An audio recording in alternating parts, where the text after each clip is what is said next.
The Nikki Glaser Podcast. The Nikki Glaser Podcast. Hello, here I am. It's the Nikki Glaser Podcast. Welcome to the show. I'm Nikki Glaser. I just decided to put on some sunglasses because my eyes have not depuffed from sleeping. I woke up like an hour and a half ago. They haven't gone down yet. It's annoying. I'm just like, I'm tired of people. Like, I hate when people are honest with you and they're like, you look tired. Like, I remember the first time anyone ever said it to me. It was 10th grade. It was John Reinert. We were walking in between first and second period. We crossed paths and he was like, you look tired. And I was just devastated by it. And I still think about that moment to this day. And I couldn't focus in the class the rest of the day. And when people say you look tired, it's just everyone knows that that's a rude thing to say. I think it's gotten to most people, but I have a friend who's in his 70s and he does not know not to tell me that. And so I heard I look tired, but he just goes, I go, that's rude. I go, okay, thanks. I know. And I got defensive and he was like, it's not an indictment. Your eyes are puffy. I was like, I know. Here's a good test. Would you say it to someone who is on their deathbed in the hospital? You look tired of life? Yeah, you look tired. You know what someone told me yesterday? What? Not yesterday. Oh, I don't know why I said yesterday. That's okay. It makes it funnier. It was like 5 weeks ago. Oh my God. Because you know comedy and things closer. You're not going to believe what someone told me while I was walking in here today. Okay. What did someone just tell you? They told me that I have a toothy smile. That's not nice. And I was like, okay, well, I'll never smile again. You know what? You could just say bright smile. You have a they great thought it was smile. a compliment. Yeah. What kind of teeth does this person have? Because you can usually sense what the compliment is, what they mean by it when what they're dealing with. She has no teeth. They were all knocked out, just gums. Well, then, if that were the case, if she had shitty teeth, and small teeth. Yeah. And like not enough teeth, she might be complimenting you. Yeah, no, but jealous of your teeth. She has to insult. She was complimenting me. She is not a knock you down type person. A toothy smile. Yeah, she thought that would make me feel good. You have a skin-like face. Your face is covered in skin. You have so much skin on your face. What do you do? How do you toothy. handle all that skin and teeth? Toothy is quite a word. It doesn't sound good. It just sounds like your mouth is overwhelmed. There's too many. I don't know that you have a toothy grin. Your mouth is like the DMV at 3 p.m. Like it's just overwhelmed and filled with things. It just seems like a one of those, like a toothy smile. It's not nice. No. I said I'll never smile again in front of you, and then she tried to defend how toothy is not an insult, but it didn't work. You have a great smile is I think what she meant. Yeah, no, she believes I have a great smile, and she chose the word toothy to express that. You have a toey foot. You have a fingery hand. Like I'm trying to think of other things. It's like you're just saying the word about the thing that's in it. Hairy. Yeah. Well, there's hairy. You have a hairy chest. You have a hairy back. Mm-hmm. One time, this is, famously, I went to get my back lasered with your boyfriend's brother, Tim Convey. Mm-hmm. We drove all the way to Santa Monica, 45 minutes every And there's week. like hot girls that worked there. You guys were single at the time and you were both like astounded at like, oh no, we have to like sign in and these hot girls are all working this place and they know we have disgusting back here. That's right. Was this the not safe days? Did we talk about this? Oh my God. This is Yeah, so 8 years ago? I wound up picking up the front desk girl at the hair. Did you really? Place. Yeah. Wow. Yeah. So picking up. Never thought Brian Frangie would use that turn of phrase. That's right. I caught that dog in my net. Is that what they say? Picked up. Yeah. Like, how do you transition from like I'm checking in for a back hair lasering my third session to like what are you doing later? Like what do you say? Can I get your number? Like, hey, would you like to hang out sometime? Do you do it on the way out? Here's what happened. We'd go back every week, so there was no pressure because I knew that I'd have opportunities to build a rapport with this person. Yeah, you got that. So the first time I went in, she was at the front desk at this beauty place. And the first time, I just kind of like had a conversation with her. And then the second time, a little longer conversation. And then you have like kind of like even like inside jokes start to develop. Because like, oh, here it is again. Remember what you said about that plant? And then the third time I went in there and I was wearing a shirt with an alien on it. And yeah. Yeah. And she said, and also what was funny about this is because Tim was trying to hit on her too. So it was like a little bit of a competition. Oh my God. And we were kind of going neck and neck. And then what was on his shirt? Yeah, his shirt, he had a polo. Yeah, he just had a polo shirt with that little a horse guy on it. But I had an alien on my shirt, and this really was what broke it open for me. She really connected with the alien because she loved aliens. And then I was like, well, I have a whole podcast where I talk about aliens. And then she was like, oh, I'll listen to the podcast. And then I, gave her the information. And then the next time I went in, she had listened to the podcast. Whoa. She loved the podcast. And then that's when we exchanged numbers. And then what, did you go out? Why didn't this work out? Okay, we went on a date. Mm-hmm. And we went on a date in Santa Monica. I find out that she lives in Oxnard, which is not a deal breaker. But if anyone doesn't know the geography of LA, Oxnard is like 2 hours away from LA. God, that poor girl having to commute to Santa Monica. Yeah. And this then laser clinic. Jesus. Okay. And then we went to at the time I was pretending like I drink, but not drinking. So we went to this first I was like, let's go to this bar. So you could just fit in with the dating culture. Like you didn't figure out that wasn't the move. Yeah. Well, there was a certain section of girls who it was a deal breaker if you didn't drink because they wouldn't be comfortable. So why would you weren't you looking for a wife? Wouldn't you not even want to date someone that was a deal breaker for? My philosophy was they might not accept it initially because they don't know who I am. But then after a few dates, if I say I'm not drinking, then they know me already. Okay, so I go, let's go to this bar. And she goes, oh, I can't. And I was like, oh, that's interesting. So I was like, okay, so let's go to this restaurant place. And she's like, okay. And then we go sit down and I was like, the waitress comes by. Do you want anything to drink? And she goes, I'll just have a soda. And I was like, oh, okay, maybe she's sober. And then during the conversation, she just says some really immature things. Like she says, my mom is such a bitch. She won't let me blah, blah, blah. And I'm like, what? You're calling your mom a bitch? What kind of... Oof. And then I say, how old are you? No. Turns out she was 19. What? She was 19. And at the time I was, 30? 28, 29. Yeah, okay. Yeah. So she's 10. She's like a teenager. Yeah. And I was like, oh my God. And I had already kissed her. Oh my God. Yeah, I kissed a 19-year-old. When I found out how old she was, I'd already kissed her. But then I was like, I can't, I don't think I can date a teenager. No, you can't. I don't think that's appropriate. And I don't think so. That was the end of that. I was like, okay, well, I think maybe we ended that's the date cordially. That's a good answer cordially. For why. Yeah. Most guys would be like, yes. I was looking for a wife, so I was looking, but and I knew, not a child bride though. Yeah, no, this would have been. I knew we would have not gotten along, and it was just interesting. But 19.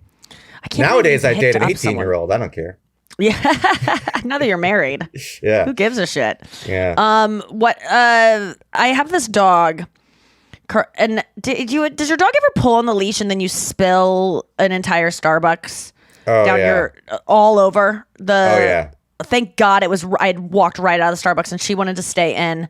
Just tipped it, went everywhere, and I was so just disappointed. I could have just gone back in and get a new one because everyone saw it, but I just kept going, and I was just like, I'm not meant to have that, and I'm so mad. Wow. And if I I just that it's the feeling that when we used to all have the headphones and they would get caught on something. Oh God. Well, it's I still have that because I haven't switched. I still have wires. Why?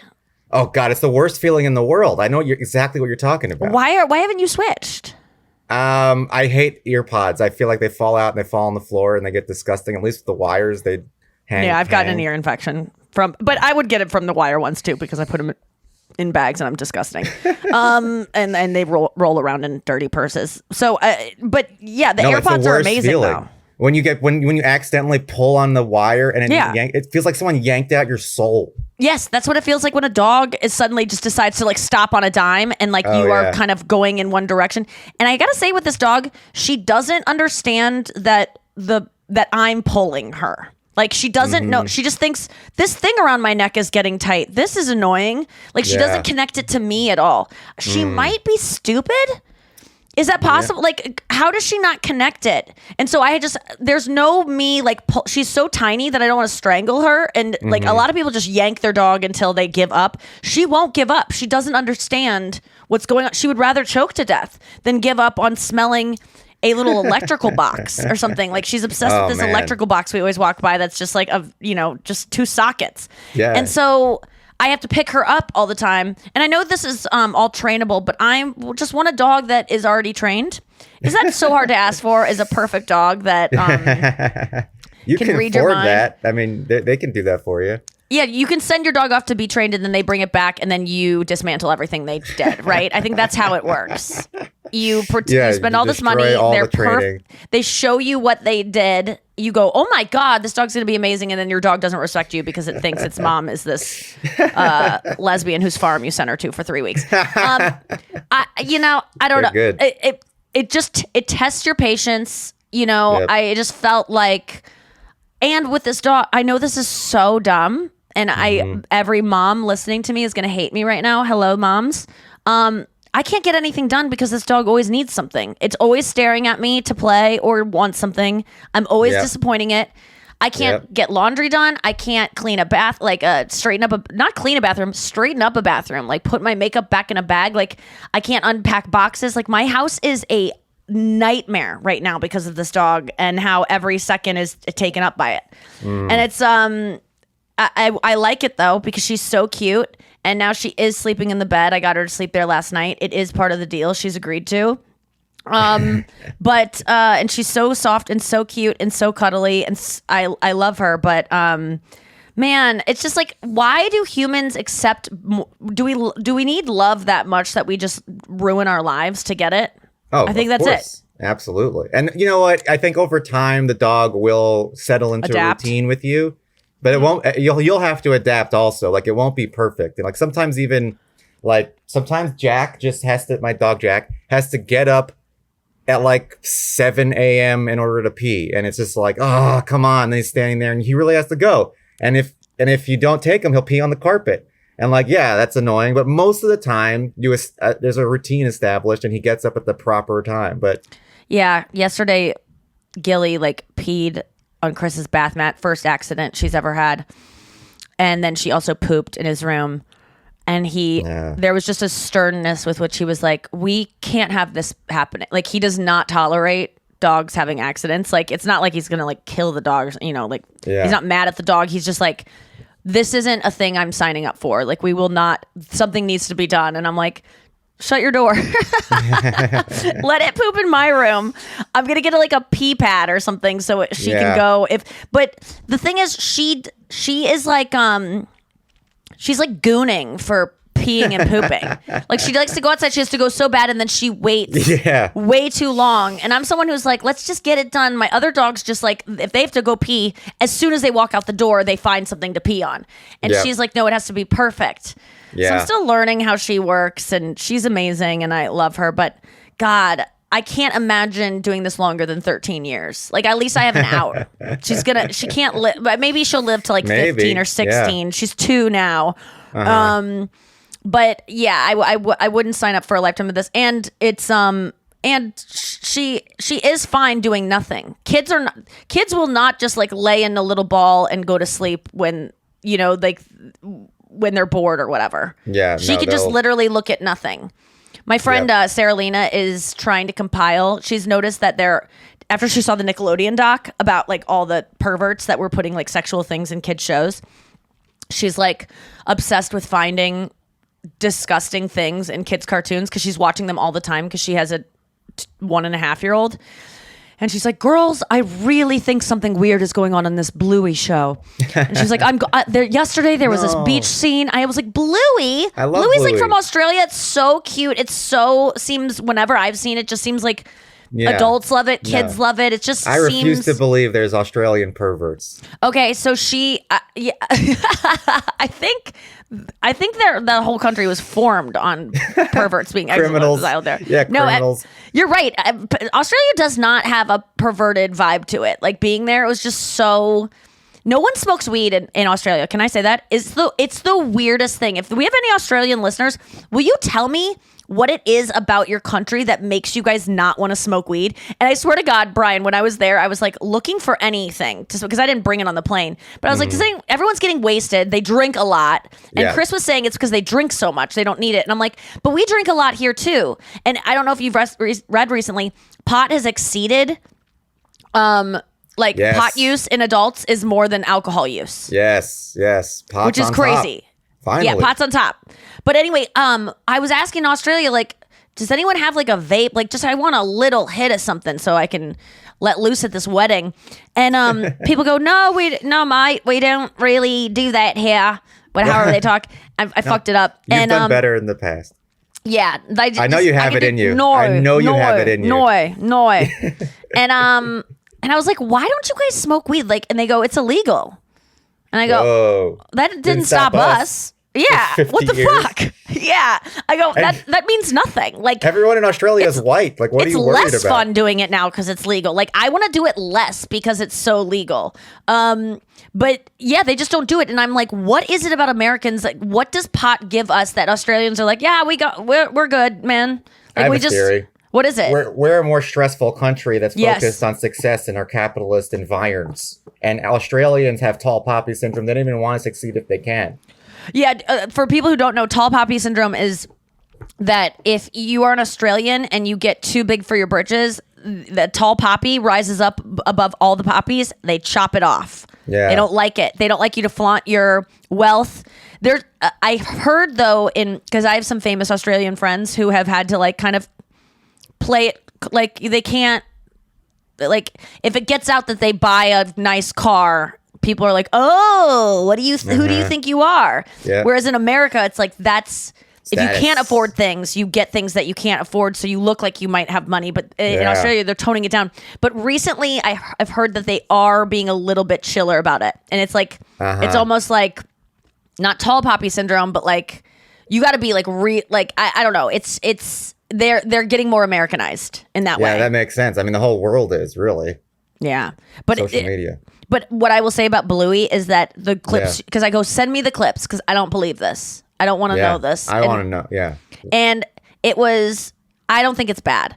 It was Bluey's on the beach and putting sand over himself, and then there's like a seashell. You know when you turn a seashell around, not even it's like a clam shell almost. Okay. And it combines in the back. It's like the kind that you put on a puka shell necklace. It clamps in the back, and it kind of looks like a vagina. Yeah. Bluey is holding vagina. that on Toothy.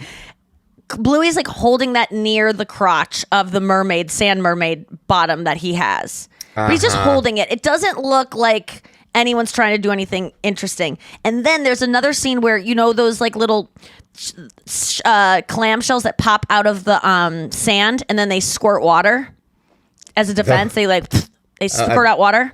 That I've never seen, but I can imagine. I think they're more frequent in Australia than the States, and so that's why they ended up in this. But she was like, that looks like a penis like ejaculating. Yeah. And I'm like, but just because something in nature looks like a penis doesn't mean kids should learn about it. That's right. That is a thing. It doesn't mean like that means that person was like jerking off to the idea of kids watching this. This is just... Yeah. And also if it's a common thing in Australia, it's fine. But yeah, no, there was another scene where Bluey was at the beach. I think it was at a pool, and he was like looking at a picture of deep throating a sea cucumber. That was gonna be my joke. Yeah, I took too long. I know. I knew where you were going. I don't trust you anymore. Because whenever I feel like really safe with you about a story, I go into defense mode. Yeah, I know you got it. You're not taking me down a road I can trust. I'll have to get better at it. No, but I think that there are perverts doing this stuff, but I don't think Bluey's one of them. And no.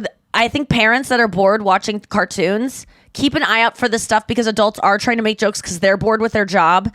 And send me any that you see because I'm fascinated by it. I mean, the Nickelodeon stuff was egregious. Did you watch that? I have not watched it yet. No. Quiet on Set? I don't even know if I want to.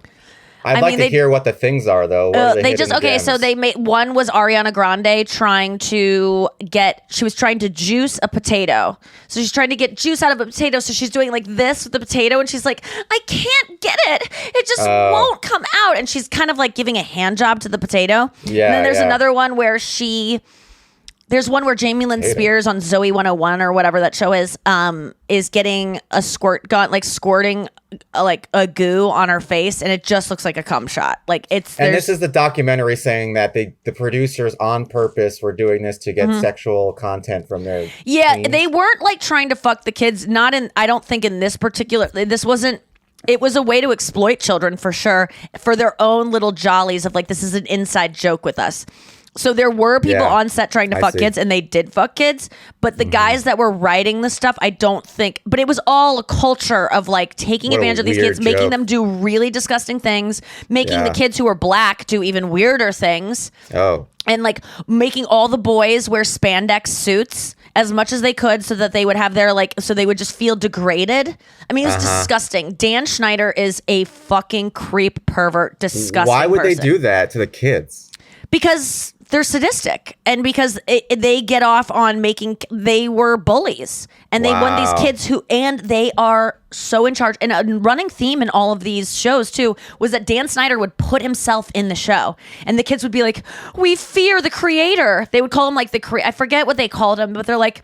He would like kind of talk on a box like Charlie's Angels and give them directives. And they would be like, well, do whatever you say. Like he would write this for himself. There was a scene he wrote where he was in a hot tub. He was always getting massages on set from women and probably cast members. But women in the, wardrobe department would be like, we have 8 costumes to make before noon. And it's 9 a.m. And Dan is calling one of us down to set to massage him. And we would do it because we get fired on the spot if we didn't. So is he in jail? No, but because he was able to, he got fired, but he's still he's still trying to have a career. And he was such a hit maker that they didn't care. They didn't care. Everyone knew about this. And if this woman, it's like if this woman would have spoken up and been like, we're tired of giving him massages. This isn't part of our job. They would have been immediately fired. No questions asked because this guy was just churning out the content for Nickelodeon. They didn't care. And these poor kids are just want to be stars. So they agree to everything. The one adult on the set who was like, there's something sneaky going on. Well, there are two. There was a woman who her son, her son just was like, Mom, please stop like ringing the alarm bell. Like, I just want to be an actor. Like, don't call things out. So she kind of like was trying to do right by her son with what he wanted because he wanted to stay on the show, all that, and so she wouldn't speak up as much as she wanted to. And the other parents were just like, we don't see what you're seeing. And then there was a dad who definitely noticed a weird relationship between his son, Drake Bell. Turns out Drake Bell, the famous Drake Bell, and this guy that ended up being a rapist, a child rapist, convicted, and ended up working for Disney after he was convicted. Cool. Oh my God. Cool. Wow. How does that fucking happen? How is someone in jail in Rikers right now because they got a pot charge in 1997 for weed, for a less than an eighth of weed, and yet this guy got a job at Disney after he was convicted? It's like almost like a Bennett, like he had his special skills on his resume. What? Like they wanted that. I really don't I know that there's some kind of explanation for me there of how this happens in our legal system, but I don't get it. I don't get how people that have they've recently introduced castration in, I think, South Carolina or Georgia for pedophiles. And I think that's very interesting. That's all I'll say on that. I think it's not a bad idea, but I could be proven wrong if you have the literature to prove me wrong. I just don't know how else to stop them. Because no one will get these people help because no one wants to talk to them about what they're up to. So this is the next best thing, I guess, to protect children. I don't know. Maybe just don't let your kid be a child actor on a set run by adults whose only motive is profit and not making child entertainment. It's really only about money. Yeah. We'll be right back after this. Ooh, I got to tell you about a thing I did for SeaWorld after this. So we're back. So I got asked to I guess PETA asked me to do this thing. There's a shareholder meeting at SeaWorld happening. Wow. And, okay, so it says, our team would like to submit a question on your behalf. SeaWorld is holding its annual virtual shareholder meeting on June 13th. As a shareholder, PETA has the right to attend these meetings and pose a question to executives in front of each shareholder present. So PETA's a shareholder in SeaWorld? That seems crazy. That seems, like a conflict of interest. But maybe that's their way of like monitoring what's going on there and having a say in it. I mean, I don't know. I've heard bad things about PETA. I don't really fully trust them either. Who knows what they're like? I've heard. What have you heard? I've just heard that, a typical charity that's actually run for profit, like the people at the top are just making money off of exploiting people who want to help animals. Oh, yeah. I know that a lot of their thing is like PETA would prefer to put down animals than just have them in like a cage for the rest of their lives. Yeah, that's wild. I don't think so, but I won't say any more on that. I would rather die than just stay in a concrete cage the rest of my life, covered in my own feces. What about you? Yeah. I guess. I mean, it's an extreme stance, but I can see that as a potential solution. I don't know all the details, so don't take me to task on this. I'm not saying, but if given those two scenarios, I would like to be sent away. Well, one of the arguments for that is the only reason we have all of those cows that are in those cages is because we eat them. Right. So if we never ate them, there would be like 4% of the amount of cows on this earth than there currently are. Well, that's what people always say. If we stop eating meat, what do we do with all the cows that are ready for? And it's just like, let's just finish them all off and then stop. Yeah, and then that's why they exist. That's why so many. Well, pigs. And why are people so concerned with the welfare of these cows that they were just eating a second ago? Is my question I'd like to pose. But what about the poor cows that are now left over from this new law change? Anyway, so they said our team would like to submit questions on your behalf. All you would need to do is sign off on the question below, which we've tweaked it to sound like it's coming from you. Other people that are asking questions are Pamela Anderson, Joan Jett, Gillian Anderson. I said Gillian. Jill. Is it? Oh, you had a alien podcast, X-Files. Oh, yeah, that's Gillian. Okay, thank you. Pink. I'm thinking of Gillian Jacobs and Lala Kent. Yes, you were. Yeah. So anyway, so they want to ask a question to allow us to call attention to SeaWorld's continued cruelty. I think this is a good thing. I think PETA's in the right place for this. Isn't Chris's nickname SeaWorld? Yeah, it is. So every time you say it, I think you're talking about him. So I know. PETA's interested in SeaWorld's cruelty, huh? Yeah. Oh, I've got some stories for them. No. Okay. So he keeps me in a tank. Okay. So here's the statement they wrote for me. Okay. And then I want to comedians have. My name is Nikki Glaser, and I have a question on behalf of PETA. They're going to read this for me, by the way. This is the one they wrote for me. Comedians have made a variety of jokes about SeaWorld throughout the years, myself included. Whether on late night or Saturday Night Live or in a comedy special, audiences laugh at these jokes because they agree with them. We laugh because we collectively recognize the absurdity of forcing dolphins and whales to live and die in tanks when they're meant for something as expansive and brilliant as the ocean. By the way, the ocean is a big body of water where sea life thrives, in case any SeaWorld execs haven't heard of it. Oh, shit. Oh, my God. Someone's a little 19-year-old brat. Yeah. And my mom's a bitch. If you impregnated a human against their will, forced their child to live in a bathtub for their entire life, and made them entertain you, you'd go to prison. So my question is when... So my question is when, not if, but when will SeaWorld stop forcibly impregnating dolphins and whales and sentencing them to this miserable fate? It would be a joy to leave SeaWorld off of my set list. I liked the sentiment. I liked how they're like, you know what I liked about that was that they said that the reason people laugh is because they agree with me and they know SeaWorld's involved in cruelty. Right. And the joke I made in my special, well, I'll get to that. So here's my thing I sent back to them.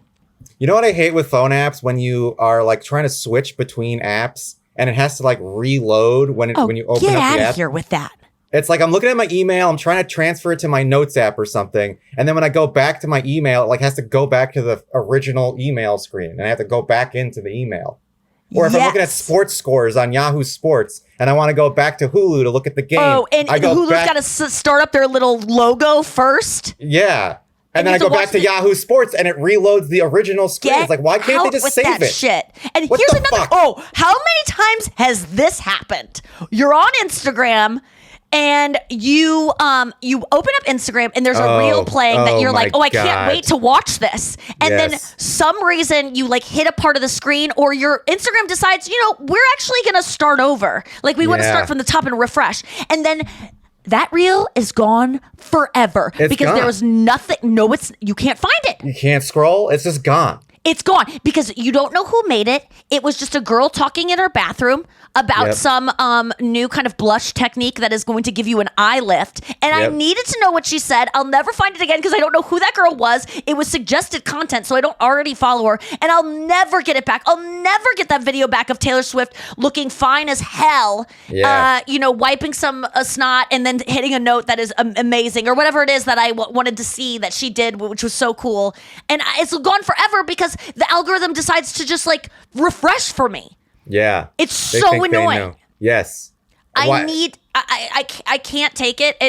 It makes me want to, like, I can't believe they haven't figured that out yet. You know, No. another thing I cannot believe they haven't figured out is like, why do I ever, and maybe I've said this before, why do I ever need to type in St. Louis when I am putting in my address? Why is the zip code not getting a St. Louis and Missouri? Boom, covering those. I don't have to scroll down to the M's and find Yeah. Missouri. Why isn't a zip code the first thing you put in, and then you start typing your address and it by that zip code starts giving you suggestions? Why isn't everything like No, that? You should think even bigger. The phone should know your location, which it already does, and just suggest exactly it's where playing you are. dumb. Yeah. It's playing dumb. It's like, I don't It know knows where what you you did are. last summer, I and don't it's know. asking you, what'd you do? It knows.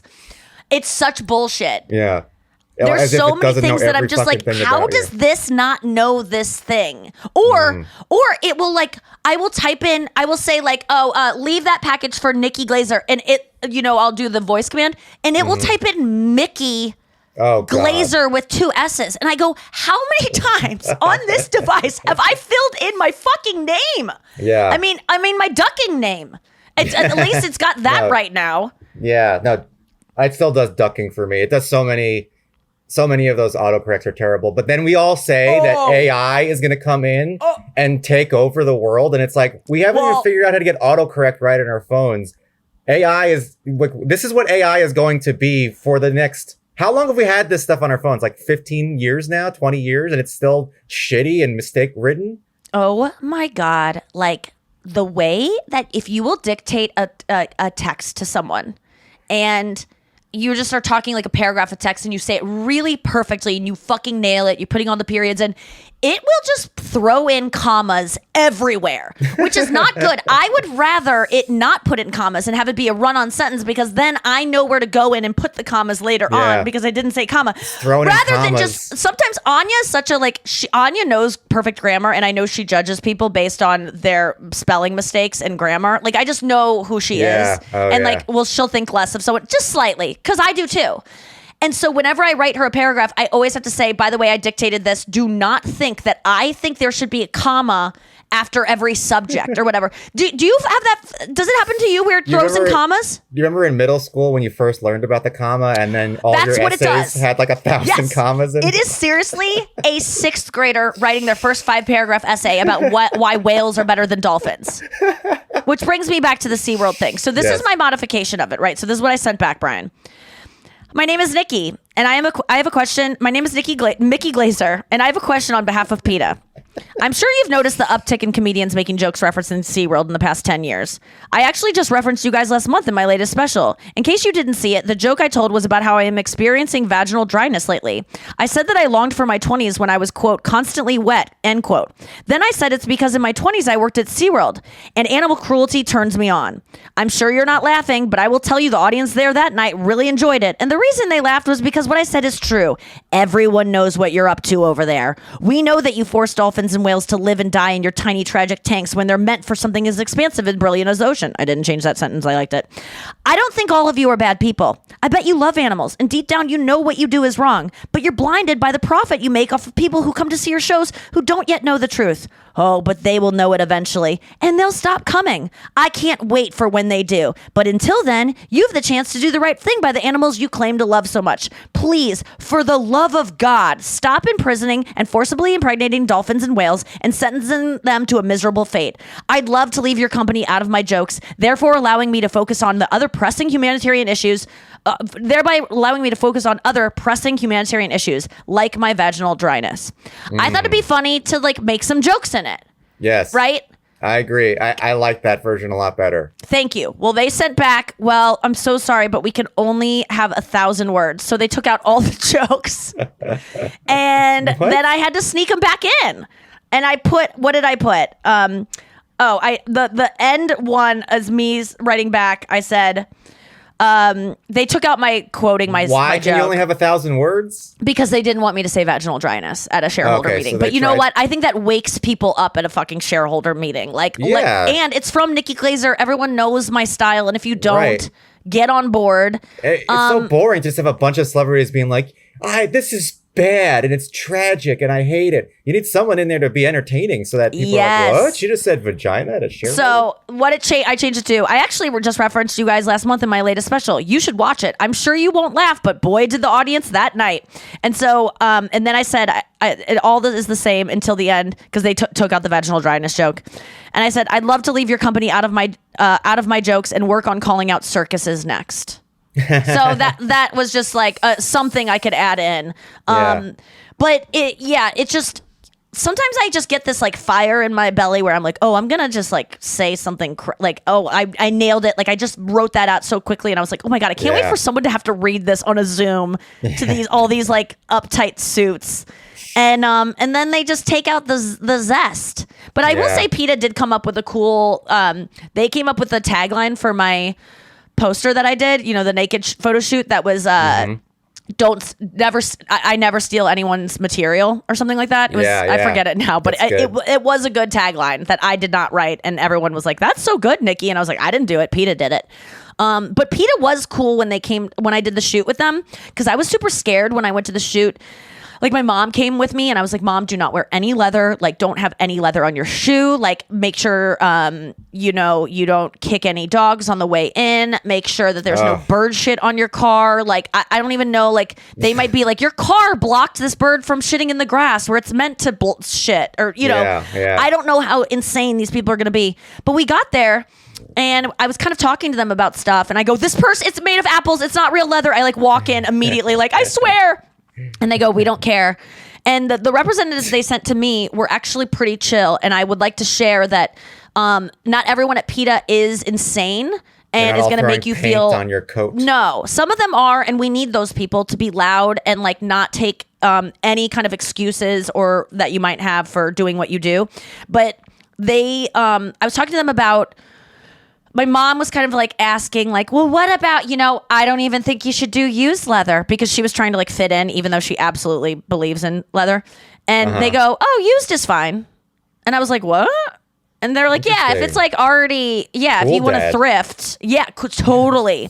And then I was wearing, in the shot that I shot, I brought a bunch of shoes for the shoot because that's all the wardrobe I had, right? To supply, because I was naked. And I brought in these leopard platform heels, and I'm wearing them in the shot. You can go look at it.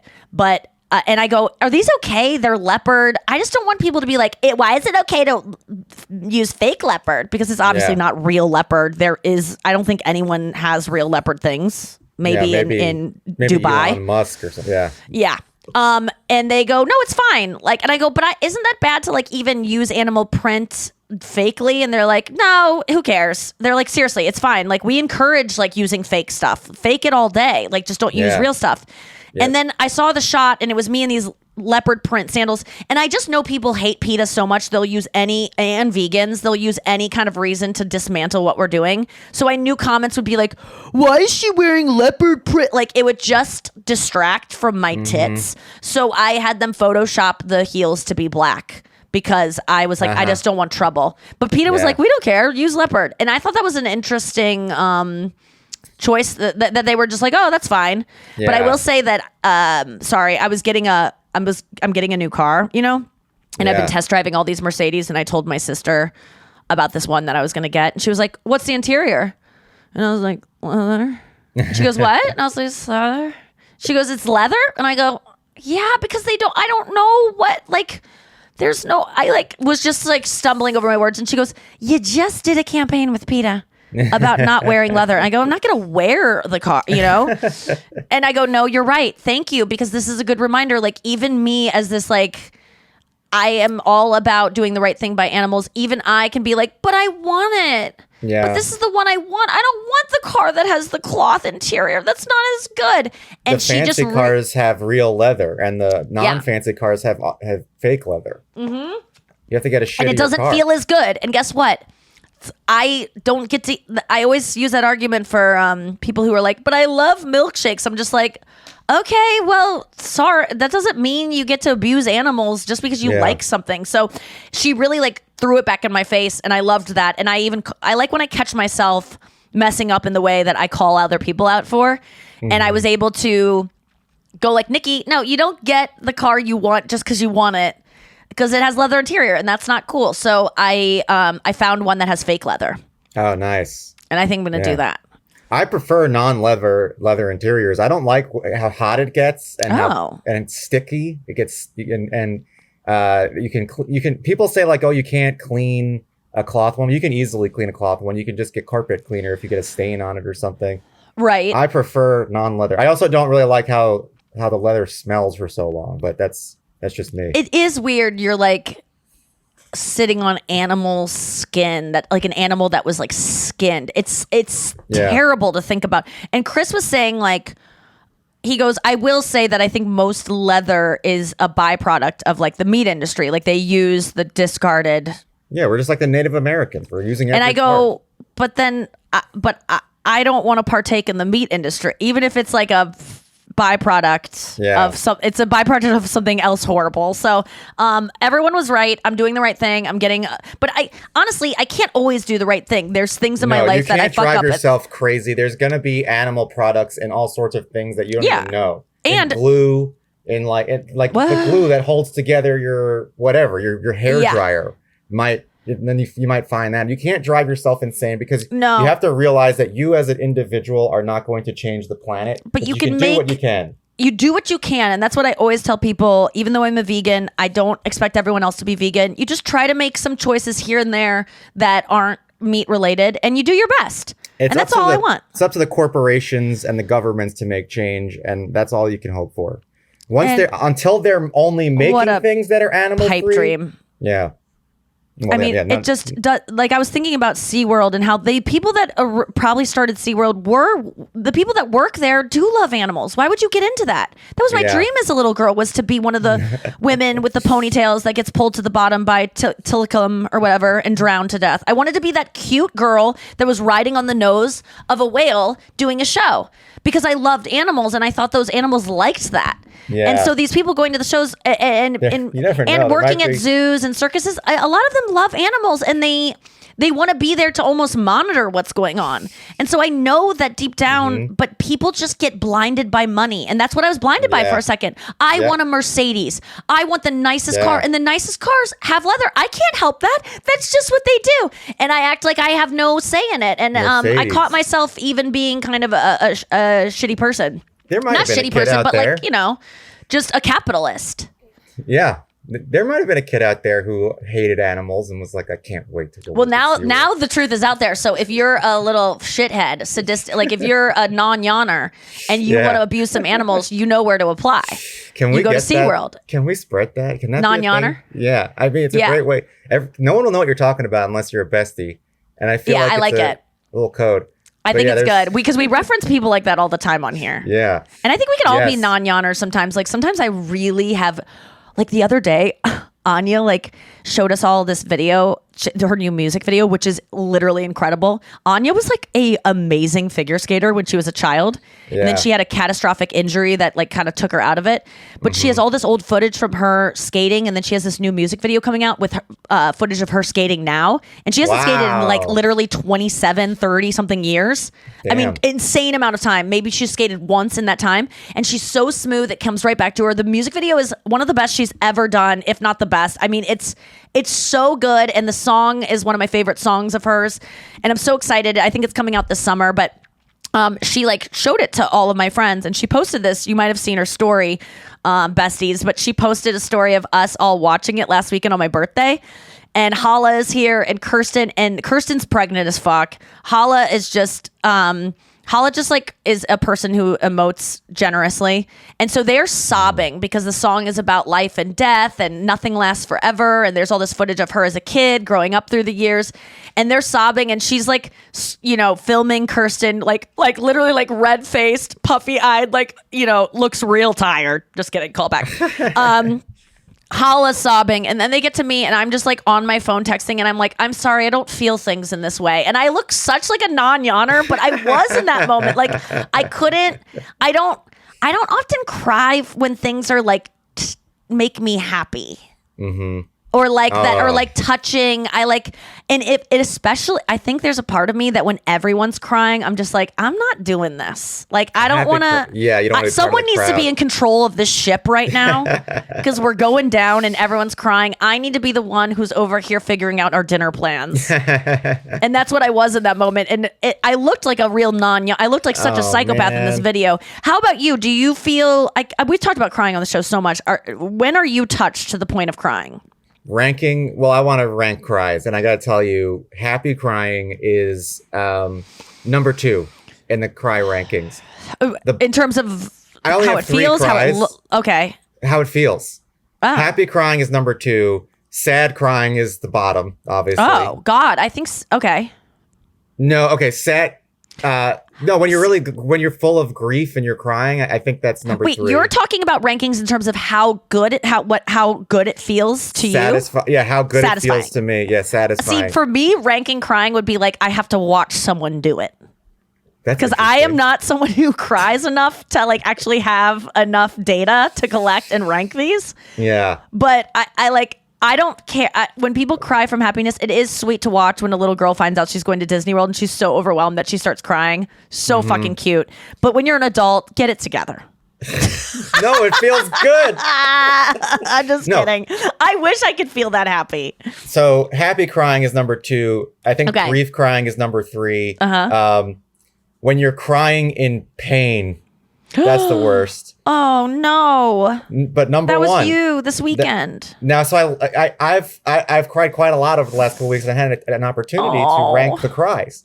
Oh my God! You cried from pain. Yeah, I was crying in pain, Brian. But then I got to experience the number 1 best cry that you relief. Could have. The cry of relief. It is the cry of morphine. Yes, a morphine trip. Well, you know what it was? It was like when someone even just like. When the doctor came in and I knew I was gonna get help. Oh yeah. I started crying just from like someone's gonna help me. That's the best. You're saying that's number 1? That's such a good cry. Number 1. Oh, that's so good. That's so good. Yeah. Oh, I'm so glad you felt that. I'm so sorry you felt so much pain that you cried. Like I was thinking about it yesterday. I was telling Chris about that you were in a 10 out of 10 and you were like for 6 hours. I mean, that's trauma, man. I hope you're taking care of yourself this week because you've been through like a traumatic event. Yeah, I guess so. It just feels like God. Endless. Yeah. But I wanted to talk about the happy cry that I had please. Recently. There's this video. You may have seen it. It was a viral video. Because these cries all happen in the span of a week. So I got really all the full gamut. Oh. There's this video of an episode of Jenny Jones. Did not see talk show it. From the 90s. I remember that show. Yeah. Yeah, and there's they're doing this segment where they have like a drill sergeant come in from the military. Oh, yeah. To scare straight little kids, gay kids. You're trying to get them to be straight. Yeah, because they're gay, and it's totally unacceptable. I mean, that would not be so preposterous on a Phil Donahue show from the 80s as like a drill sergeant yelling at a gay kid. Like I could actually probably see that happening in the 90s. Yes. So, but there weren't gay kids in the 90s. No one was gay No. in the 90s. At least No, not in my school. Yeah, they were either straight kids or they were really straight kids. Yes, and yes. that's how you knew. So it's for kids who are who are bad kids, who are not treating their moms well, whatever. And so the parents bring the kids on. They have the drill sergeant go, "You're gonna go to military school and you're gonna be with me." So they have this little kid, and he's a bad kid or whatever. And the drill, do you know what's coming? I just I think so. Keep going though. So the drill sergeant goes, "Do you want to keep treating your mom like this?" And he's just standing there being yelled at. He's like, "Do you want to come with me? Do you want me to be your daddy for the next 2 months?" Ooh. He's like, "I'm gonna." Bluey. And then Sorry, he's like, that's "I'll be in charge of you." Oh, gotcha. Okay, And I'm wow. yelling at you. "Do you want me to be your daddy for the next 2 months?" Holy and the shit. kid goes, "Yes, sir." And then he goes, "What? You want me to be why do you want me to be your daddy?" And then he goes, because I don't have a daddy." And then everyone starts crying. And then he goes, "You don't have a daddy? Well, come here." And then he hugs the kid, and then he takes him off stage because he knows that the kid's being taken advantage of in this moment. And he's like, "We're not going to exploit might this start kid." crying. Yeah, That you is gotta watch so sweet. Will you send it to me if you could stumble upon it again? it. I don't need to stumble upon it. I have it in You my can find favorites. it. Okay. Yeah, Oh my God, it's so sweet. Yeah. Oh So no. there's this guy on YouTube who posted that video 10 years ago or whatever of this clip. It went viral. It has something like 30 million views or something like that. And then he came out a few years ago and said, "I want to make a documentary based on this kid and the drill sergeant and find Where's out what he now? happened to them." Yeah.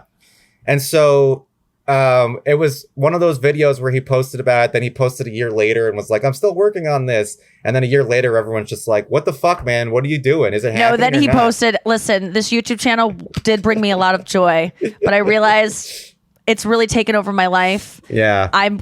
He did the same speech that you say that they always give. Yeah, And they give go, up. "Why I'm quitting YouTube." Yes. Yeah. That was a happy cry. So sweet. Yeah. Oh man. Okay, that's sweet. I'm trying to think of. I cried the other night.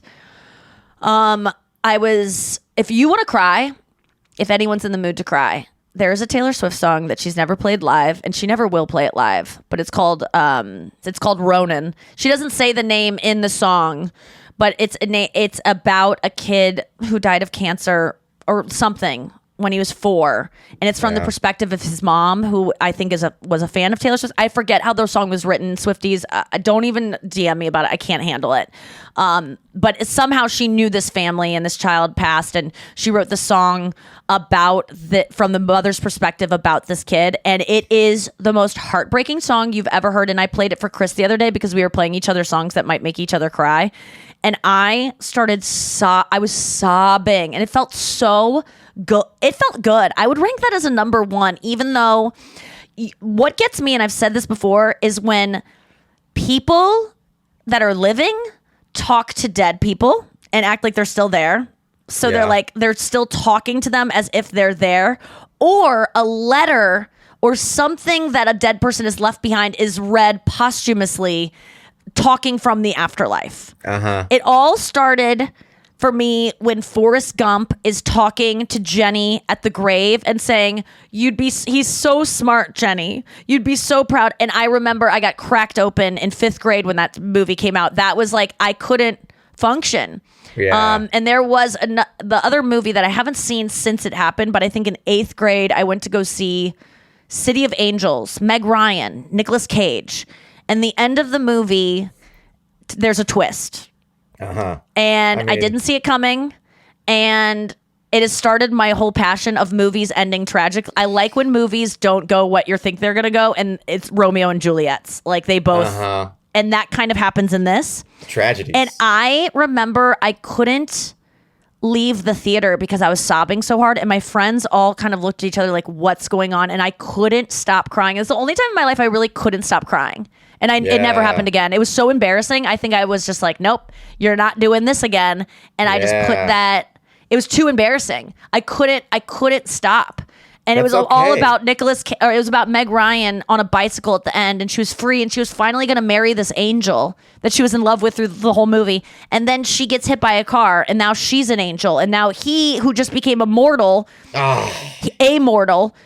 is now going to be without her. And now he has to have this relationship with an angel, even though he just got out of a relationship where he was an angel. And it was just too much for me. And I don't even know why my 8th grade brain like couldn't handle that. But that was What that. kind of fucking movie is this?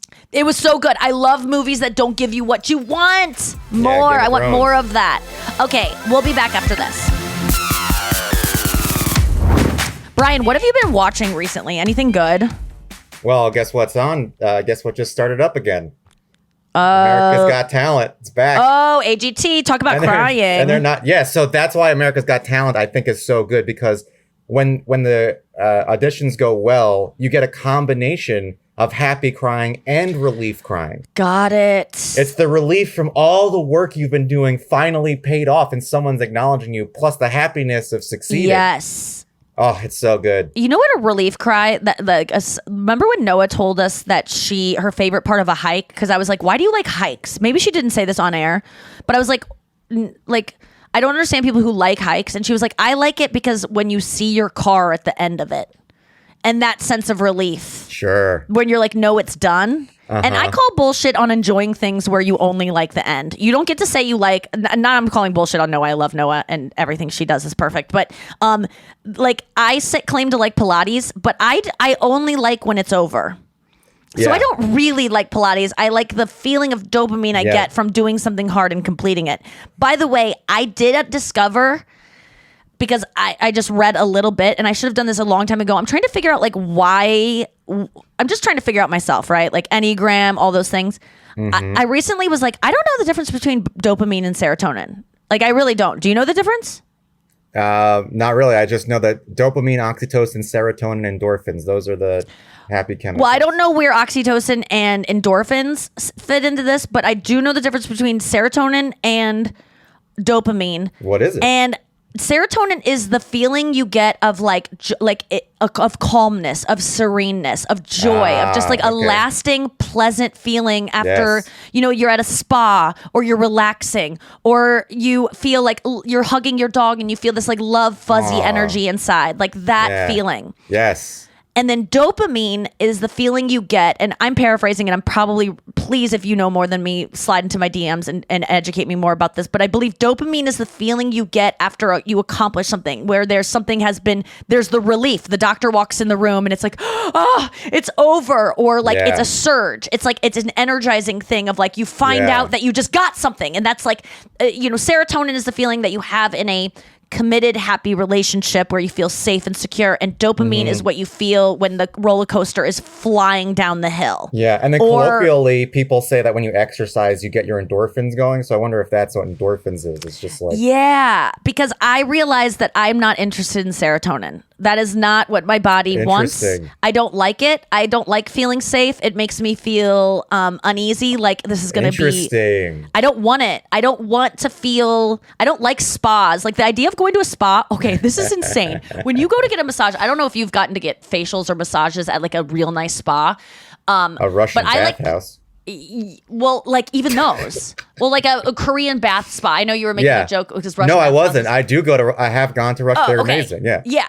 Well, a lot of times girls will get there early and like get their locker, and they'll give you like slippers and a robe, and then they'll give you some cucumber water, and then they'll just bring you to this waiting room where you sit with another woman who's just had a treatment, who's kind of just on her phone waiting.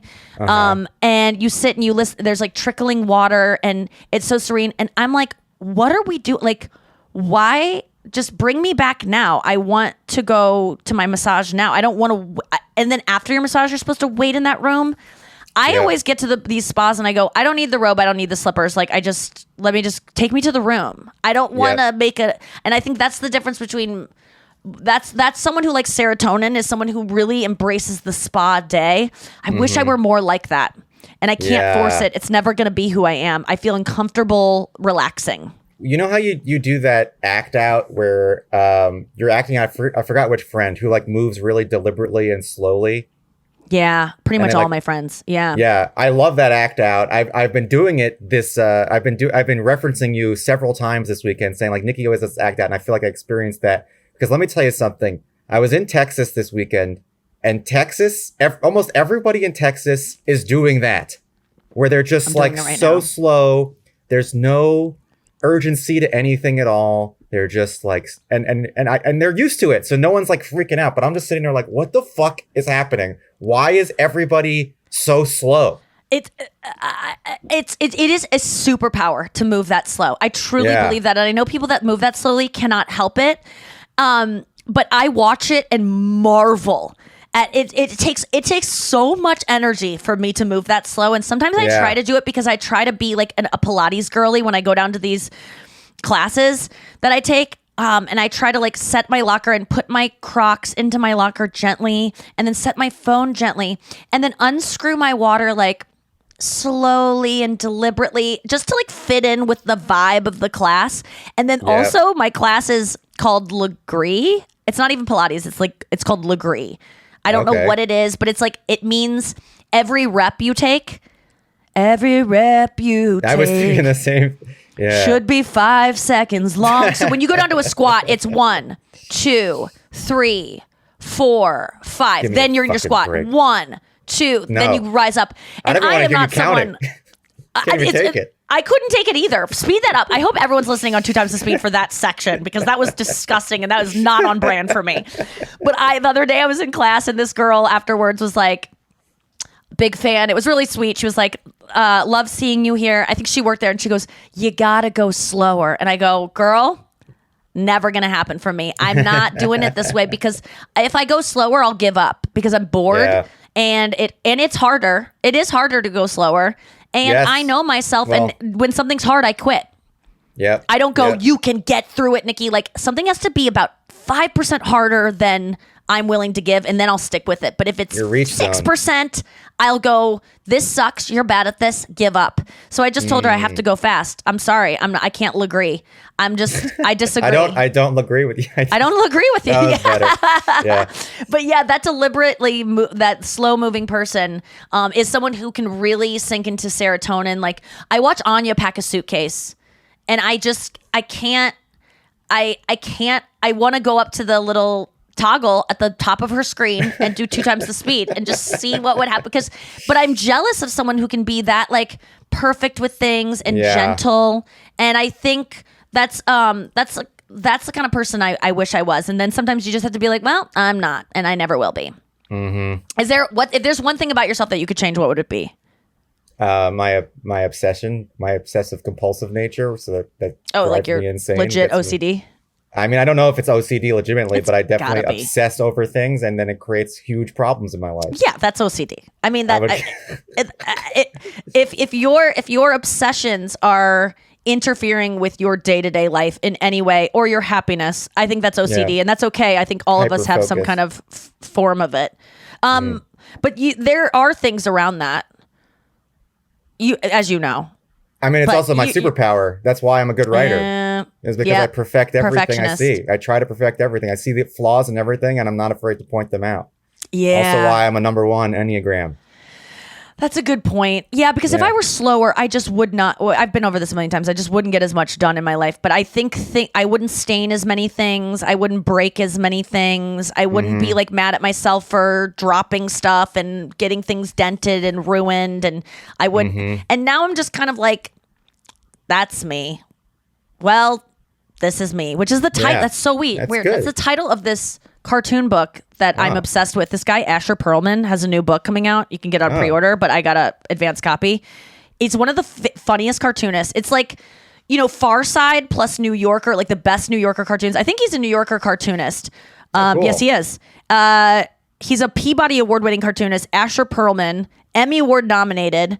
Emmy? For what? Follow him on Instagram. I don't know, but follow him on Instagram. He's so fucking funny. This book is called Well, This Is Me, and I love it so much. Final thought. Did you like Far Side growing up and like cartoon? I did, but I have something I needed to bring up. Okay, yeah, please. Have you watched Hacks? No, I only watched the first season, and Okay. it's not that I didn't like it. I just, fell off. I get it. So Hack season 3 just came out, and I binge watched it. It's over now. It's over now. It's over. It's done with I'm me. gonna cry with relief that is over now. Okay. It's a great show, but it's like it's hitting so close to home because it's about a comedian and a writer and their relationship, and she like just released in this season of Hacks. Yeah. Jean Smart, who's playing Deborah Vance, tired the comedian. A very tired comedian fast who's comedian. desperate. A puffy-eyed, tired. So this is motherless. the premise of no, the she season. actually is a kid. Okay, The yes, end- please. I don't want to spoil anything. So anyone who hasn't seen all 3 seasons of Hacks, spoiler alert. That's the end. Me, Brian, me. Okay, But well, I might watch it, but I don't care. You can spoil it for me. Okay, Yeah. so stop listening if you haven't seen it and you're going to Yeah. watch it. But I am also in that camp, and I think that it's okay to spoil things and still watch them. because the show is about the character development, not necessarily the things that happen. But Yeah. end of season 2, Deborah Vance releases a special, and that there was the writer and the comedian were working on the special together, and then they released the special, and it's a huge hit. Smash hit. And Deborah's career is like blowing up because of this special. And then in season 3, she goes on a roast, and What? she does the roast, and it's just all the things that happen in the show. I feel like I don't even know what to say about this. Like I feel like I'm relating. Whoa. It's like it's like too close. Oh my God. But it is like your life right now. And the themes of watch season this. 3 are Deborah Vance dealing with the fact that now she's blowing up bigger than ever before. And she's getting all these opportunities. She's getting respect from these comedians that she didn't get respect from before. She's getting asked to do all these things that she didn't get asked to do before. And it's just like, this is exactly what Nikki's going through. Whoa, I have to watch this. Yeah. I And totally do. It's also a very good show. Yeah, yes. But watching it, I'm just like, Jesus Christ. But one thing that's really interesting Okay. is that this show was written last year, probably. It was written before the roast of Tom Brady came out. And Yeah. so this season's released on Max, and they're doing a roast. And let me tell you, the roast on Hack season 3 looks like a barnyard dance compared to the grandeur of the roast of Tom Brady. Yeah. It's like outdated. You It's like they're in a can't- small theater. There's the laughs aren't that big. It's just the tables. There's no like big thing, and it's not a big deal. Yeah. It's like Friars Club, and it's like, oh Dude. God, what's this from the 40s? Well, that's what it did. Like Comedy Central roast looked like nothing compared to what It's like, what is this? Is this worth it? this was. Yeah. Yeah. It's okay, I gotta watch that. You gotta watch it. You'll be like, this is me. Did they just like follow me? Well, I will say that I saw Hannah Einbinder, who I know, was on a flight that I was on to New York right after the roast, and I was in first class, horizontal, sleeping. It was awesome. I slept all through the service, like didn't get the food and whatever. And so when I woke up, I was just like so dehydrated and was like, I need a Diet Coke. And so I like collected my stuff and like threw on my shoes, and my pant leg is like all up because I've been sleeping. So it's like one pant leg is up. I probably am like affiliated with a gang, walking to the front of the cabin. And I go up to the flight attendant and I'm like, can I get a Diet Coke? And my like hair is all fucked up, and I have my sleep mask on my head, like sunglasses like pulled up, and it's like half up. I mean, I look disgusting. And he's like, and this was a funny moment because I thought he like clocked me and recognized me, because he's kind of like, I got you. All right. And he kind of points, and he's like lingering, and he's pouring the Diet Coke, and he's kind of looking at me like, and at this point, this is right after the roast, and so I'm getting recognized all the time at Yeah. this point in my life. It's not happening anymore, which is fine and great. But at the time, it was just like, I was kind of beating people to the punch because they would try to find ways to get into it and I'd be like, yes, that is me or whatever. And so I'm about to be like, he goes, listen, we're not supposed to do this, but can I? And I thought he's going to ask for a selfie or something. And I go, of course. And he goes, do you want the can? Do you want the whole can?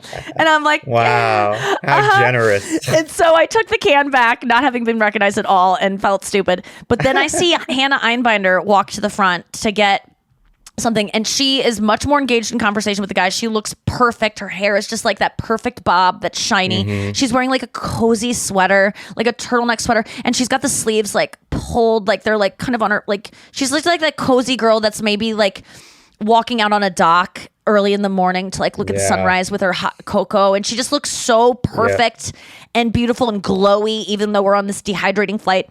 And she walks up to the front, and I see her like kind of like laughing and definitely getting recognized by the guy that just didn't recognize me but did give me a full can, and they're talking and having this fun little chat, and I'm like, God, I wish I was more like that. And then she just like heads back with her tea, like I'm just like chugging a Diet Coke like a Wolverine who's been starving on an island forever and just found a can in the you know, alleyway, and I'm just like, I look disgusting, and she just has this cozy tea, and I really was like, man, that's the kind of person I want to be. She's so refined, and like she seems like a slower, more dignified person. And then I was like, I just am who I am. That's why I do roast, and she is on TV shows or something. I mean, or she's an actress. There's plenty of she's more measured, ravaging messes who are also on TV shows. But they're not like, maybe, like I just see, like I saw a clip of her on Colbert too, and she was like doing this like character, and it was so amazing, and like just sometimes I can be amazing, but it just feels like I'm messy most of the time. And when I seem to have it all together and seem like I'm perfect, it's something I've worked really hard on, and I think just some people being refined and dignified comes naturally to them, because there was no reason that she should look this beautiful on a plane. Yeah. And I really did see the juxtaposition of us. And then I told my friends that I saw her, and they were like, oh my God, I love her so much. And I was a little bit like, I'm in your girls chat. Can you, like, don't you? I mean, it's so funny when my friends freak out about people that my one friend there's this comedian that is going to her gym now, and she's like, I saw her today. And I'm just like, easy. Easy. No, she was like, I would feel the same way about you if I didn't know you. And I was like, yeah, that's true. A GIF. What do you mean? You just went the easy with the sunglass going up and down. That should be clipped as a GIF. Check it out on our YouTube. Easy. I wore sunglasses today because my face was too puffy, and that's freeing to me. And I'm also wearing John Mulaney's shirt that I got from doing his show. Yeah. It's the coolest shirt. It's John Mulaney Presents Everybody's in LA. It's so cool. I'm proud to sport it. That was the best part of doing that show. Like, the show was scary, but then I got all this, like, because it's live and you just don't know what's gonna happen. But I got a cool tote bag. I got a shirt, and I got a La Brea Tar Pits shirt too, because the woman from La Brea Tar Pits was there, and I got free passes. Love the Tar Pits. So if you ever want to go, have you been? Oh yeah. I went as a kid. Yeah. But I don't remember it. I also went as a kid, and my mom got a magnet from the La Brea Tar Pits, and it was on my refrigerator for my entire life. And every time my mom would walk past the refrigerator, she'd go, Tar Pits. And so that's like a huge memory. It's like ingrained in me. That's so cute. Yeah. All right. Well, that's it for our show today. Tar Pits. Have you seen Tar, by the way, with what's her name? No, not yet. It's really good. I recommend it. All right. We have more show for you next week. We'll be here. I hope you will be too. Thank you, besties, for listening. I'll be in Indianapolis and Cleveland, not in that order, this weekend. Next weekend, I think Massachusetts. Again, so many dates coming up. Also, my song Someday You'll Die is available on Spotify. You should stream it, add it to your playlist, post it on your Instagram stories. If you film something with it, I will probably repost it. I want to get that out there. I still want to promote that song. I'm writing a new song this week. We'll see how it goes. More music on the way, but more comedy on the way. All new material on the road right now. NikkiGlaser.com for all the dates. Thank you guys so much for listening to the podcast. You know you're my favorite. I love you. Don't be and I'll see you next week. Bye.